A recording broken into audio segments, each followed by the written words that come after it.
পিপিলিকা আছে আপনার ডানে বামে কোটি কোটি, একটা পিপিলিকারও দাম নাই, সবই তো আল্লাহ বানাইছেন। তবে ওই পিপিলিকাটা দামি সুলাইমান নবীর সাথে যার যোগাযোগ আছে নাই। গরু আছে আপনাদের ফেনীতে, অভাব নাই, কিন্তু ওই গরু দামি না, তবে ওই গরুটা দামি। মুসা নবীর সাথে যেই গরুর সম্পর্ক সূরা বাকারার মধ্যে ঘটনা আছে। উটনি উট সব আল্লাহর বানানো, তবে সব উট আর উটনি দামি না। আমার নবী যে উটে সাওয়ার হইছেন ওই উট বড় দামি। সালেহ আলাইহিস সালামের সাথে উটনির সম্পর্ক হয়েছে, ওই উটনি দামি।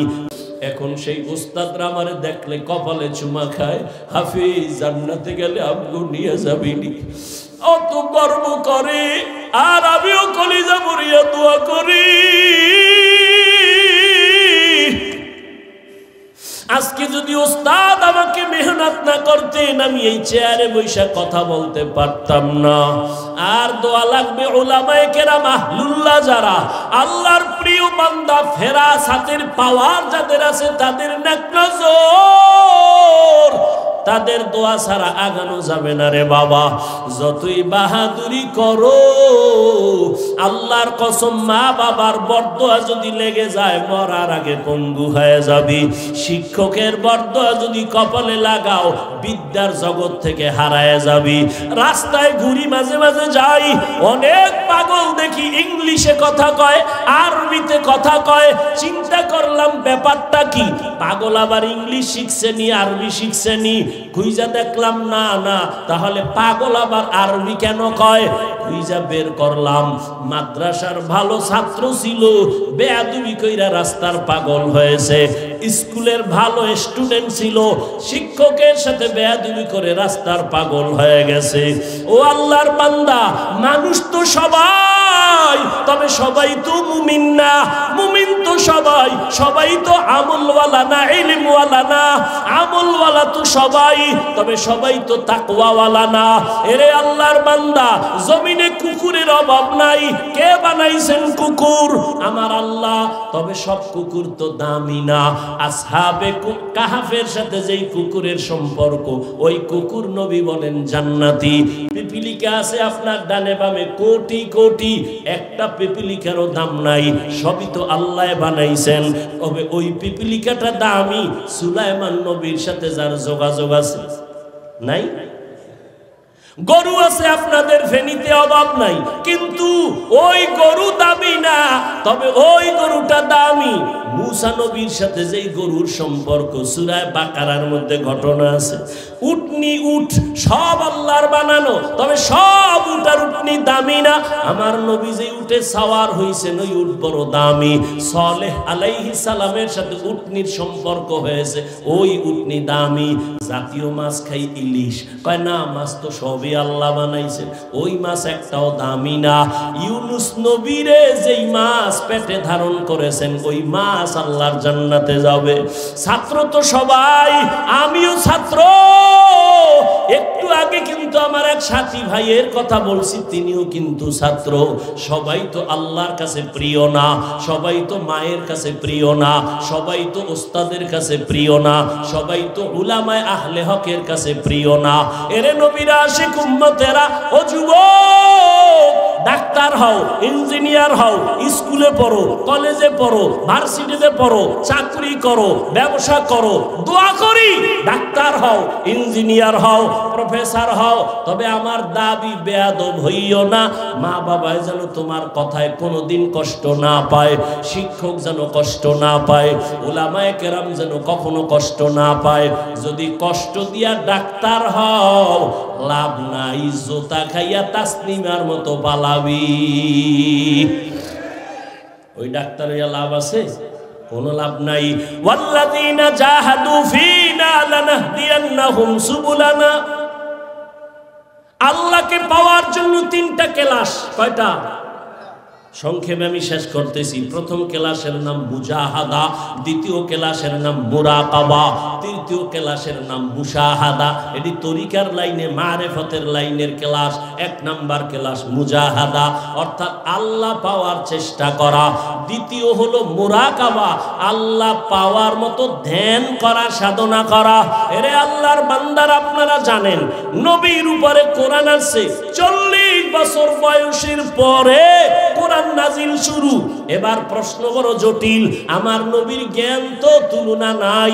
ঈসা নবীরে যদি আল্লাহ শিশু বেলায় কিতাব দেয়, আমার নবীর জ্ঞান কি কম? আমার নবীরে 40-এর পরে দিলেন কেন? এক প্রশ্ন। দ্বিতীয় প্রশ্ন, এই দীর্ঘ 40 বছর নবী করলেন কি? বাইতুল্লাহ ছাইরা ওই উঁচু হেরা পাহাড়ে গুহার মধ্যে যাইয়া আল্লাহর ধ্যানে সময় কাটায়। সপ্তাহকে সপ্তাহ, মাসকে মাস। ওই সময় নবীর সহধর্মিনী আরবের ধনাঢ্য নারী, গুণবতী রূপবতী আম্মা জান খাদিজা রাদিয়াল্লাহু আনহা, মহিলা মানুষ, নাস্তা বানাইয়া আমার নবীর ওই পাহাড় বে উপরে উঠা আমার নবীরে দিতেন। আম্মা জান আয়েশা বলেন, আমি মাঝে মাঝে দেখতাম আমার হুজরায় বসে নবী গুনগুন করে কান্না করেন। আমি আয়েশা ভয় পেয়ে গেছি, ইয়া রাসূলুল্লাহ, আমার কোনো বেয়াদবি হইল নাকি? কাঁদেন কেন? কেন আয়েশা, তুমি বেয়াদবি করছো নাকি? কয় না, তবে ভয় লাগে, কারণ 6 বছর বয়সে আপনার সাথে আমার বিয়া হয়েছে, 9 বছর বয়সে আমি আপনার ঘরে আসছি, 18 বছরে আম্মা জানের নবী হারাইছেন। 18 বছর বয়সে নবী চলে গেলেন। হিসাবটা বুঝলে বলেন, আম্মা জান আয়েশা নবীর ঘর করলেন কয় বছর? কন্যা কেন? 9 বছর। এই 9 বছর, এখন তো আমগো বোনের 18 বছরের বিয়েই হয় না। আর আম্মা জান আয়েশার 18 বছরে নবী চলেই গেলেন, 9 বছর ঘর করলেন। 18 বছরের কন্যা, 18 বছরের নারী নবীর ঘর করলেন 9 বছর। কি পাইলেন? আম্মা জান বলেন 2000-এর উপরের হাদিসের হাফেজা হয়ে গেছে। নবী আমার কোনো বেয়াদবি কয় না। না তো কেন আপনি কাঁদেন? মায়ার নবী বলেন, ও আয়েশা, তুমি বুঝবা না। কি? তুমি আমার সুখের সময়ের বিবি, কিন্তু আমার দুঃখের একটা সময় ছিল তুমি দেখো নাই। যেদিন আমার চারদিকে দুশ্মন, আমি আব্বু বলে ডাকতে পারি নাই। একটা দিন আমি আম্মুর আদর নিতে পারি নাই। চতুর্দিকে দুশ্মন। ওই সময় আমার একমাত্র সহযোগী খাদিজা আমার জন্য যা করেছে, আমি ওগুলো মনে পড়লে চোখের পানি ধরে রাখতে পারি না। ও হেরা পাহাড়ে যাইয়া খাদিজা নাস্তা দিত, আমি দাওয়াত দিয়া বাসায় এসে যখন সালাম দিতাম, আসসালামু আলাইকুম ইয়া আহলাল বাইত, দরজা খুলে যাইত রাতের গভীরে। ও খাদিজা, আপনি কি ঘুমান না? খাদিজা কাঁদেন, ইয়া রাসূলুল্লাহ, আমি জানি আপনি বড় এতিম, আপনি মা হারা বড় অসহায়। আজকে যদি আপনার মা থাকতেন, আপনাকে বাইরে রাইখা মা ঘুমাইতে পারতেন না। চতুর্দিকে আপনার দুশ্মন, আমি সারা রাত আপনার অপেক্ষায় দাঁড়ায় থাকি। ও আয়েশা, খাদিজা আমার কত যে আপন। ওই সময় আমি গরিব, তার সব সম্পদ আমারে হাদিয়া দিছে। আমার বংশের লোকেরা আমাকে একদিন আর দুদিন না, 3টা বছর শিয়াবে আবু তালিবে গৃহবন্দী করে রাখছে। পানি দেয় না, খানা দেয় না। আমি গাছের পাতা চিরা চিরা খাইয়া আমার ক্ষুধা নিবারণ করি। ওই সময় আয়েশা সব ছাইরা আমার মোহাব্বতে তিনিও আমার সাথে আয়েশা রাত দিন কাটায় গাছের পাতা চাবায়। ওই খাদিজার কথা যখন মনে হয়, আমি চোখের পানি ধরে রাখতে পারি না। প্রশ্ন হলো, বাইতুল্লাহর দাম বেশি না হেরা পাহাড়ের দাম বেশি? বলেন না কেন? বাইতুল্লাহ কোরআনের আয়াত দ্বারা, ইন্না আউওয়ালা বাইতি উযিআ লিন-নাস লাল্লাযী বিবাক্কাতা মুবারাকাও ওয়া হুদা মুবারাকাও ওয়া হুদাল লিল আলামিন। আল্লাহ তাআলা বাইতুল্লাহ বানাইলেন, এমন একটা ঘর, হেদায়েতের ঘর, যে ঘরটার দিয়ে তাকায় থাকলে সওয়াব। মসজিদ তো সব আল্লাহর ঘর, বাইতুল মুকাররম আল্লাহর ঘর, ফেনী বড় মসজিদ আল্লাহর ঘর, তবে বাইতুল্লাহর সমান একটা ঘর না যে বাইতুল্লাহর দিয়ে যতক্ষণ তাকায় থাকবে সওয়াব। যেই বাইতুল্লাহর এরিয়ায় একবার আল্লাহ বলে ডাক দিবে 1,00,000 বার আল্লাহ বলার সওয়াব, একটা সেজদা দিবে 1,00,000 বার সেজদার সওয়াব হবে। ওই বাইতুল্লাহ সাইরা, এত দামি বাইতুল্লাহ, ওই বাইতুল্লাহ সারিয়া নবী সপ্তাহকে সপ্তাহ, মাসকে মাস হেরা গুহায় কেন সময় কাটাইলেন? এই প্রশ্নের জবাব আমার দেশের অধিকাংশ উলামায়ে কেরাম যদি জানতো, বুঝতো, কোনোদিন আল্লাহওয়ালাদের খানকার বিরোধিতা করত না। কপাল খারাপ, কারো বরদোয়া লাগছে, নাইলে এমন হইতে পারে না। খাঁটি আল্লাহওয়ালাদের বিরোধিতা যারা করে, ওদের কপালে অভিশাপ, অভিশপ্ত কপাল। কিসের খানকা, কিসের পীর মুরিদি, কিসের ওলিয়া উলিয়া? আমাকে জবাব দাও। বাইতুল্লাহ কোরআনের আয়াত দ্বারা স্বীকৃত দামি ঘর, সেই বাইতুল্লাহ ছেড়ে সপ্তাহকে সপ্তাহ রাসূল হেরা পাহাড়ে কাটাইলেন কেন? যে বাইতুল্লাহ দেখলেই সওয়াব, অনবরত সওয়াব, সে বাইতুল্লাহ ছেড়ে হেরা পাহাড়ে নবী মাসকে মাস সময় কাটাইতেন। কারণ কি? তুমি ফতুয়া দাও, মারেফাত নাই। আর আমি ফতুয়া দিয়া গেলাম আজ। আল্লাহ মানুষ বানাইছেনি মারেফাত অর্জন করার জন্য। যা আল হক ওয়া যাহাকাল বাতিল, ইখলাসের সাথে হক যখন দাঁড়িয়ে যাবে, বাতিল বিদূরিত হয়ে যাবে, বাতিল ধ্বংস হয়ে যাবে, বাতিল সরে যাবে। সরে যাওয়ার ব্যাখ্যা তিনটা: জাগায় খোদার গজবে মরবে, না হয় দেশ ছাইরা পালাবে, না হয় তওবা করে হকের পক্ষে চলে আসবে। ওয়াল্লাযীনা জাহাদু, যারা চেষ্টা করে আল্লাহকে পাওয়ার জন্য, চেষ্টা করার জন্য কেলাস আছে তিনটা। এক নাম্বার কেলাস মুজাহাদা, দ্বিতীয় কেলাস মুরাকাবা, তৃতীয় কেলাস হলো মুশাহাদা। সবগুলোর দলিল কোরআনে আছে। মুজাহাদার দলিল তো আয়াতি, ওয়াল্লাযীনা জাহাদু ফিনা।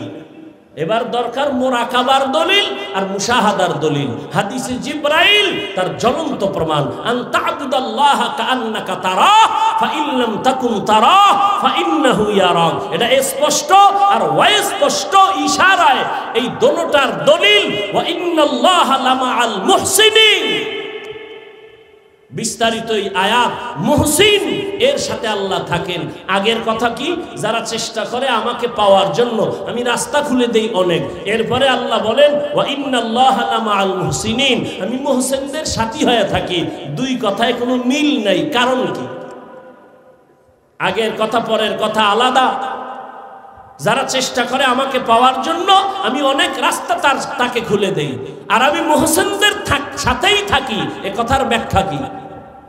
মুহসিনকে, যার মধ্যে ইহসানের মাকাম আছে। মা মা'নাল ইহসান আন তা'বুদাল্লাহা কাআন্নাকা তারাহ ফাইন লাম তাকুন তারাহ ফাইন্নাহু ইয়ারাক। আল্লাহকে দেখে দেখে ইবাদত করো, মুশাহাদা। আল্লাহ দেখে নেই, ধ্যানে ইবাদত করো, মুরাকাবা। এই তিনটা কেলাস যে কেউ করলে কামিয়াব হবে না। তিনটা গুণ যার মধ্যে আছে সে কামিয়াব হবে। কয় গুণ? তিন গুণ যার নাই, সে খোদার কসম 1000 বছরও যদি চেষ্টা করে আল্লাহর মারেফত পাবে না। এক নাম্বার গুণের নাম আদব, এক নাম্বার গুণের নাম, দ্বিতীয় গুণের নাম ধৈর্য, তৃতীয় গুণের নাম কান্নাওয়ালা তওবা। বিস্তারিত বলার আর সুযোগ নাই। আদবের উপর আর 2-4 মিনিট বলবো। ধৈর্য হবে? কয়টা গুণ লাগবে? তিনটা। এক নাম্বার, এই 3 গুণ যার নাই, খোদার কসম সে কোনোদিন চেষ্টাই করবে সফলতায় যাবে না। বেয়াদব আজীবন যদি চেষ্টা করে ও আল্লাহকে পাবে না। ধৈর্যহীন আজীবন চেষ্টা করলে আল্লাহকে পাবে না। আর যার মধ্যে বিনয় নাই, কান্নাওয়ালার ভাব নাই, তওবার নিয়ত নাই, ও পাবে না। আদব কি জিনিস? বড় হুজুরের সামনে নামাজের সুরতে বসায় আদব না। যেখানে যেই কথা বলা উচিত, যেখানে যেই জিনিস রাখা উচিত, ওখানে ওই কথা বলা, ওই জিনিস রাখার নাম আদব। আদবের আর এক ব্যাখ্যার নাম সুন্নত। বাম হাতে পানি পান করবেন, এটা সুন্নতের খেলাফ, বেয়াদবি। ডান হাতে করেন, আদব প্লাস সুন্নত। আদবের একটা ঘটনা মনে পড়ে গেল, যেহেতু কেসা কাহিনী শুনাই, দুই একটা শুনাই, নাইলে নামটা আর জিতবে কেমনে। বরকরার রাখার জন্য একটা কিসা শুনাই, কি বলেন? শুনবেন? নাইলে আমার নামটা ডুবে যাইব না। কিসা কাহিনীর ওয়াজ করি, দুই একটা না শুনাইলে হয়? তবে আমরা সোনাবন্দের গান শুনাই না, আমরা কোরআন হাদিসের কেচ্ছার পাশাপাশি বাহিরের কোন কেচ্ছা শুনাইলে ওই কেচ্ছাই শুনাই, যে কেচ্ছা শুনলে মানুষের চোখে পানি আসে, দিল নরম হয়। আমরা সোনাবন্দের গান শুনাই না। তবে এটাও শুনে রাখো, জাহেল এখানে হাজারো হাজারো ওলামা, বাজারের ওলামাদের ফ্যাক্টরি এখানে আছে, সবাই সাক্ষী। পৃথিবীতে শ্রেষ্ঠ কেচ্ছা কাহিনীর কিতাবের নাম কোরআন। তুমি কি জানো? জাহেল, মুতাকাব্বির। হযরত কোরআন শরীফের মধ্যে বাঘের কেচ্ছা নাই? আছে। গরুর কেচ্ছা দিয়ে তো কোরআন শুরু। সাপের কেচ্ছা আছে, মশার কেচ্ছা আছে, মাছির কেচ্ছা আছে, পিপিলিকার কেচ্ছা আছে, কি নাই? হাজারো কোটি কিচ্ছা কোরআনে হাদিসে ভরা। আসহাবে কাহাবের কেচ্ছা তো এরা কোনো নবীও না, সাহাবীও না, বেশি থেকে বেশি ওলি। এরকম বহু কেচ্ছা আছে কোরআনে। তুমি কি বুঝো? কসাসুল আউয়ালিন মাওয়াইজুল আখিরিন। আরো শুনো, ধৈর্য হবে কিনা জানি না। আল্লাহ কোরআন শরীফের মধ্যে 3 পদ্ধতিতে ওয়াজ করেছেন। 6000 আয়াতে, 500 আয়াতে বিধান, আর বাকি 6000-এর উপরে আয়াতে কিচ্ছা, কি বলে, ওয়াজ আল্লাহ করেছেন 3 পদ্ধতিতে। 3 পদ্ধতিতে যদি 6000 আয়াতে আল্লাহ ওয়াজ করেন, ভাগে কয় হাজার করে পড়ে? 3 পদ্ধতি 2000। তাহলে 2000 আয়াতে আছে কিয়ামতের ওয়াজ, 2000 আয়াতে আছে আল্লাহর কুদরতের ওয়াজ, আর 2000 আয়াতে আছে কিচ্ছা কাহিনীর ওয়াজ। তাযকির বি আলা ইল্লাহ, তাযকির বি আইয়ামিল্লাহ, তাযকির বিমা বাদাল মাউত। 6000 আয়াতে আল্লাহ ওয়াজ করেছেন, 500 আয়াতে বিধান দিয়েছেন। 3 পদ্ধতিতে আল্লাহ ওয়াজ করেছেন। 2000 আয়াতে কুদরতের ওয়াজ, 2000 আয়াতে কিয়ামতের ওয়াজ, 2000 আয়াতে কিচ্ছা কাহিনীর ওয়াজ। শুধু কিচ্ছা না, আল্লাহ বলেছেন আহসানুল কাসাস। তাহলে শুনাই ফেলাই 2-4 মিনিটে। অনেকে হয়তো জানেন, জমিনের একজন বড় রাষ্ট্রনায়ক, একদিকে সে দেশ পরিচালনা করেন, অন্যদিকে তিনি একজন আল্লাহর খাস ওলিয়ে কামেল। নাম হলো সুলতান মাহমুদ গজনভী রহমাতুল্লাহি আলাইহি। তার ইন্তেকাল হয়ে গেল। আপনজনের সাথে ঘুমের ঘরে কথা, স্বপ্ন যোগে, ও সুলতান মাহমুদ, কবরের কি হালাত? বলে আলহামদুলিল্লাহ, আল্লাহ মাফ করেছেন। যুবক বাবারা একটু ধৈর্য ধরো, আমি কষ্ট দিতে চাই না। কষ্ট তো আমার হয়, আমার কষ্ট হয়। কেন কষ্ট করি? কেন? খালেসান লিওয়াজহিল্লাহি তাআলা। একটু ধৈর্য ধরো। সুলতান মাহমুদ বলে আমাকে আল্লাহ মাফ করে দিয়েছে। কি বড় আমল করছেন এই জন্য মাফ করছে? কারণ সামান্য একটা ছোট্ট আমল। কয় কি? আদবওয়ালা আমল। কি আদবওয়ালা আমল? সুলতান মাহমুদ গজনভী বলেন, আমি একদিন সফর করতেছিলাম, রাত্রি যাপনের জন্য আমার কোন প্রজা গরিবের এলাকায় ঢুকলাম, থাকার জন্য একটা ঘর ছোট পাহাড়ের পাশে।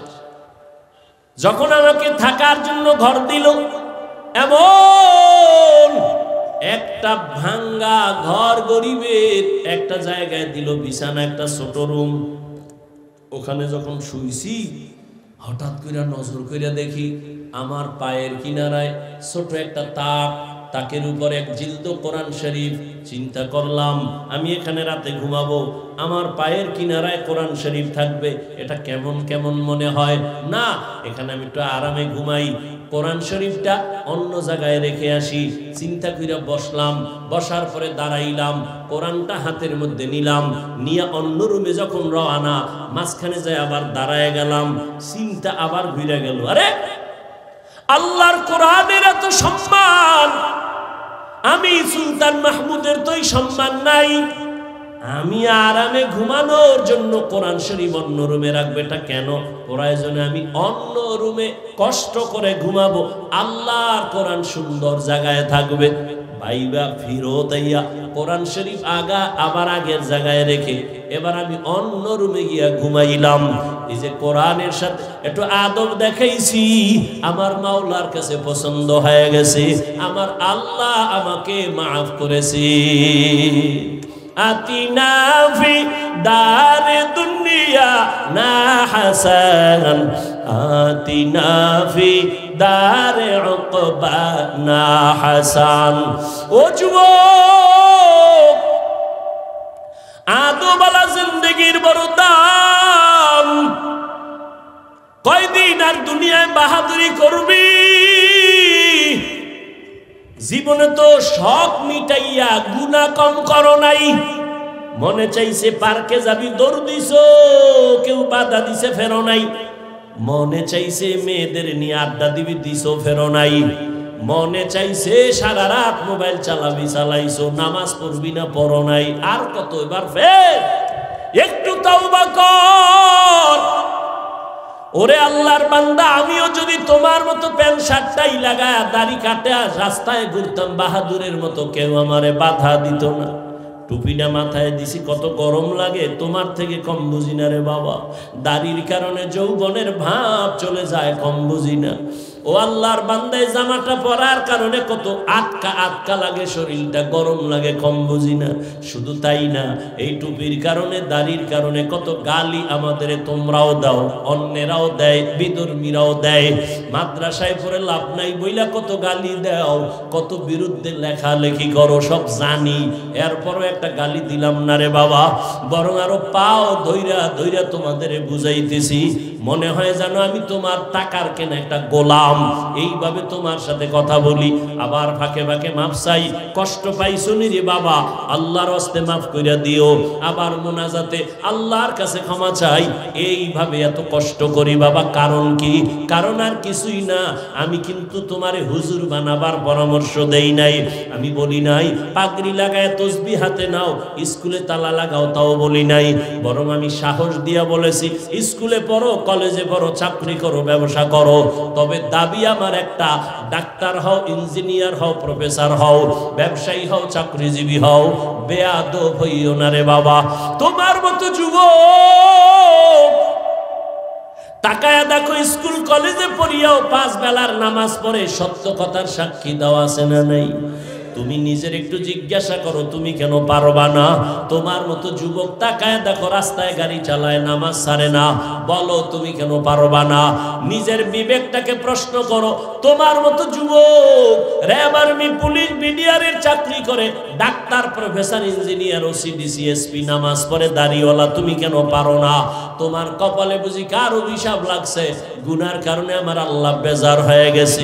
তোমার মতো যুবক নদীর মধ্যে মাছ ধরে, নামাজ ছাড়ে না, বলো তুমি কেন পারো না? তোমার মতো যুবক ময়দানে কৃষি কাজ করে, নামাজ ছাড়ে না, বলো তুমি কেন পারো না রে বাবা?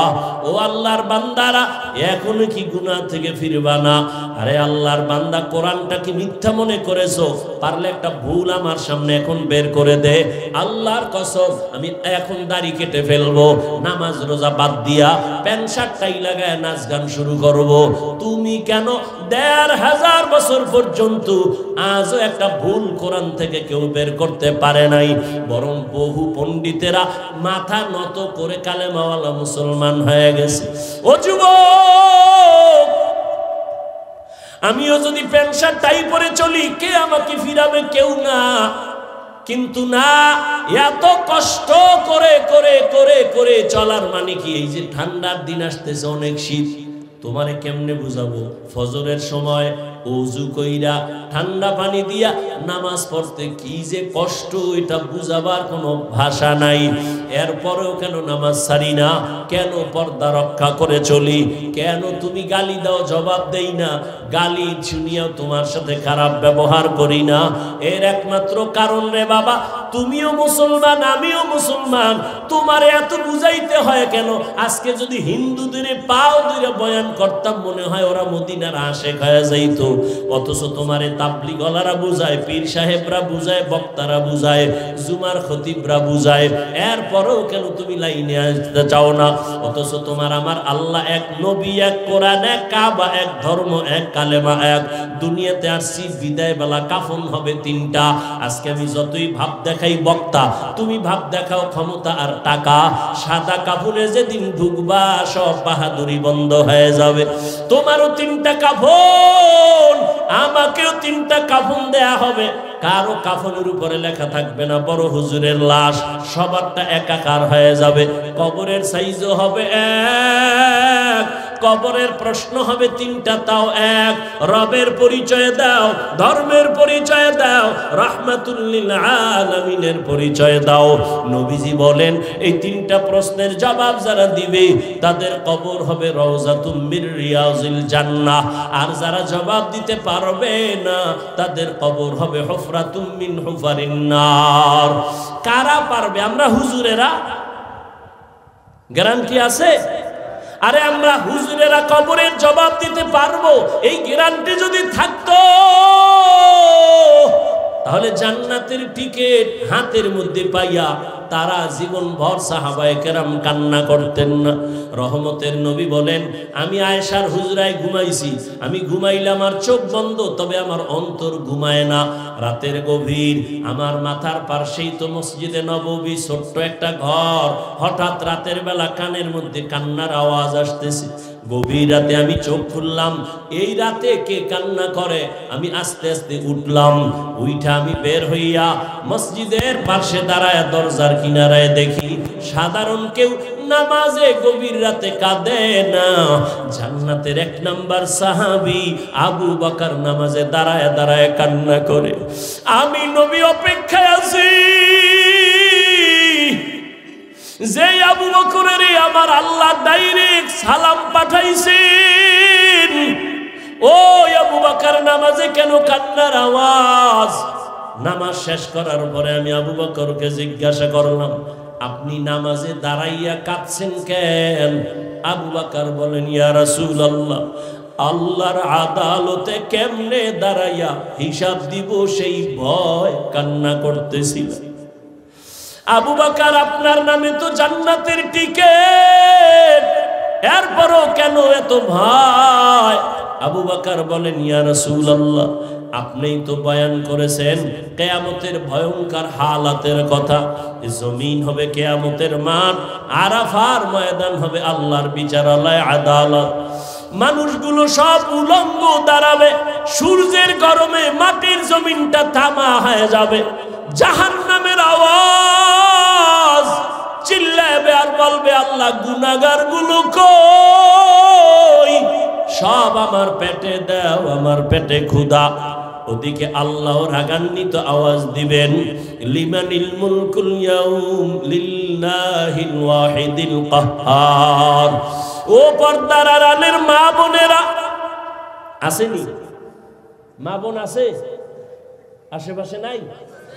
এরে আম্মা জানেরা, মাইকের আওয়াজ পাইতেছেন রে মা? এতক্ষণ আমি আপনাদের সন্তানদের বিষয় নিয়ে চিল্লায়া যত কথা বলেছি রে আম্মা জান, এগুলো বাস্তবায়ন যদি করা লাগে আপনার দোয়া ছাড়া সম্ভব না, আপনার চেষ্টা ছাড়া, মেহনত ছাড়া হবে না। কারণ আপনারা কত দামি মা, আপনারা তো নবীদের মায়ের মতো দামি, সাহাবায়ে কেরামদের মায়ের মতো দামি। আপনারা তো খাদিজা রাদিয়াল্লাহু তাআলা আনহার মতো নারী, ফাতেমা রাদিয়াল্লাহু আনহার মতো দামি নারী, আয়েশা রাদিয়াল্লাহু আনহার মতো দামি নারী। আপনারা তো ইসমাইল নবীর মা হাজেরা আলাইহা সালামের মতো দামি নারী। আপনারা তো ঈসা নবীর মা মারিয়াম আলাইহা সালামের মতো দামি নারী। এরে আম্মা জান, আপনাদের এত দাম, এত মর্যাদা, আল্লাহ আপনাদের মা বানাইছেন। একটা সন্তান কি আপনি আদর্শওয়ালা বানায় যাইবেন না? আপনার কি মনে চায় না আপনার সন্তান দোয়া করবে কোরআন পড়ে? আপনার সন্তান ডাক্তার হলেও দোয়া করবে। একটা আদর্শ সন্তান বানায় যান, ডাক্তার হবে, আর বুঝাইবেন আপনার সন্তান যেন কারো বরদোয়া না নেয়। যদি নেয় দুনিয়াও বরবাদ, আখিরাতও বরবাদ। আপনি যদি বুঝাইয়া বলেন, বাবা আমি তোর মা, জীবনটা কষ্টে কষ্টে কাটাইছি, নিজে না খাইয়া বাবা তোরে খানা খাওয়াইছি, কত রাত ঘুমাইতে পারি না রে বাবা। আমি মায়ের তোর কাছে দাবি, জীবনে কোনোদিন মিথ্যা কথা বলবি না, কারো থেকে খারাপ আচরণ করে বরদোয়া নিবি না। সন্তানটারে যদি বুঝাইতেন, ডাক্তার হইয়াও আপনাকে ভুলতো না, ইঞ্জিনিয়ার হলেও আপনাকে ভুলতো না, কোরআন পড়ে পড়ে আপনার জন্য দোয়া করত। ও মা, এই এলাকায় আপনার মতো কত মা পর্দা করে, স্বামীর মাল হেফাজত করে, নামাজ পড়ে, মোবাইলে চরিত্র বিক্রি করে না। আপনি কেন পারবেন না রে মা? ও পর্দার আড়ালের বোনেরা, ও কলিজার বোন, আপনার মতো কত বোনেরা লেখাপড়া করে, মোবাইলে সময় নষ্ট করে না, নামাজ ছাড়ে না, বেপর্দায় আড্ডা দেয় না। ও বোন, আপনি কেন পারবেন না? এখনো সময় আছে, তওবা করেন। ও আমার কলিজার বৃদ্ধ বাবাজি, আপনার মতো কত বুড়ারা মসজিদে গিয়া নামাজ আদায় করে 5 বেলার, বলেন আপনি কেন পারবেন না? এখন থেকে তওবার নিয়ত করে ফেলেন। ও যুবক বাবারা, মনে মনে আমার আল্লাহকে ডাকো, আর আল্লাহকে বলো, হে মালিক, এই বিশাল ময়দানে মনে হয় আমার মতো গুনাহগার কেউ নাই। আমার গুনার খবর আমার মা বাবা আপনজন কেউ জানে না। সারাটা রাত্র দরওয়াজা জানালা বন্ধ করে মোবাইলে গুনাহ করেছো, আমার আল্লাহ দেখছেন, দুনিয়ার কেউ দেখলো, আল্লাহ জানছেন। আমার আল্লাহ একবারও রাগ করিয়া তোমারে ঘুমের ঘরে মেরে ফেলেন নাই। আল্লাহ রাগ করে খানা পানি বন্ধ করেন নাই। এখন যদি আল্লাহর কাছে বিনয়ের সাথে তওবা করো, মন খুলে যদি বলতে পারো, হে আল্লাহ, মরিয়া গেলে যাব, আর নামাজ ছাড়বো না, আর দাড়ি কাটবো না, বেপরদায় চলবো না, মা বাবার সাথে বেয়াদবি করবো না, উলামায়ে কেরামের দোয়া নিয়া নবীর তরিকা মেনে চলবো, উলামায়ে কেরাম মুরব্বী, আমার আসাতেজায়ে কেরাম শিক্ষকদের দোয়া নিয়া চলবো, আর কোনোদিন খারাপ আচরণ করবো না। তওবার যদি নিয়ত হয়, অন্তর যদি তোমার তৈরি থাকে, অন্তরে মুনাফিকি না থাকে, আল্লাহর ভয় অন্তরে জমা করিয়া 2 ফোঁটা চোখের পানি ছেড়ে আল্লাহকে ডাকো। ওরে তোমার আমার মা বাবা কি পরিমাণ চোখের পানি ফেলে দোয়া করেছেন, ওই মা বাবার চোখের পানি আর দোয়া ছাড়া এই চেয়ারে বসতে পারি নাই রে বাবা। ওই মা বাবার চোখের পানি আর দোয়া ছাড়া তুমি পরীক্ষায় নাম্বার পাও নাই। ওই মা বাবার চোখের পানি আর দোয়া ছাড়া তুমি আলেম হতে পারো নাই। ওই মা বাবার চোখের পানি আর দোয়া ছাড়া তুমি টাকার মালিক, বাড়ি গাড়ির মালিক হতে পারো নাই। ওই মা বাবা যারা সাদা কাপড়ে প্যাকেট করে কবরে রাখছো, মোনাজাতের পরে অনেকে বাসায় গিয়া দরজার সামনে গিয়ে আম্মু বলে ডাকবে, দরজা খুলবে। এই ময়দানে এমনও কিছু আল্লাহর গোলাম আছেন, জীবনে আর কোনোদিন মা বলে ডাক দিতে পারবে না, বাবা বলে ডাক দিতে পারবে না। অতএব আল্লাহর কাছে চোখের পানি ছেড়ে তওবা করো। দুনিয়ায় সূর্যের গরম সহ্য করা যায় না, একটা মশার কামড় সইতে পারি না। গুনাহগার হইয়া ওই আল্লাহর আদালতে দাঁড়াইলে জাহান্নামের আগুনের গরম কেমনে সহ্য করবি রে যুবক? এখনো সময় আছে, তওবা করে নাও। গুনার কারণে যদি দিলটা পাথর হয়ে থাকে, চোখে পানি আসবে না। ডানে বামে যদি কান্নাওয়ালা কাউকে পাও, কলিজা দিয়া দোয়া চাইও। কান্নাওয়ালার দোয়া খালি ফেরত যাবে না রে বাবা। তোমার আমার কপাল বড় খারাপ, গুনাহের কারণে দিলটা শক্ত, আমার আল্লাহ বেজার। এজন্য 1000 বার চেষ্টা করেও চোখে পানি আসে না। আল্লাহর কাছে তৌফিক চাও, আল্লাহ আর গুনাহ করব না। তওবার নিয়ত যদি অন্তরে থাকে, মুনাফিকি না থাকে, এখনো সময় আছে। দুটো হাত আমার আল্লাহকে দেখায়া দাও। আয় আল্লাহ, হাতগুলো কবুল করে নেন, তওবা কবুল করে নেন। তওবার উপরে মজবুত হইয়া চলার তৌফিক দান করেন, আমিন। আলহামদুলিল্লাহি রাব্বিল আলামিন।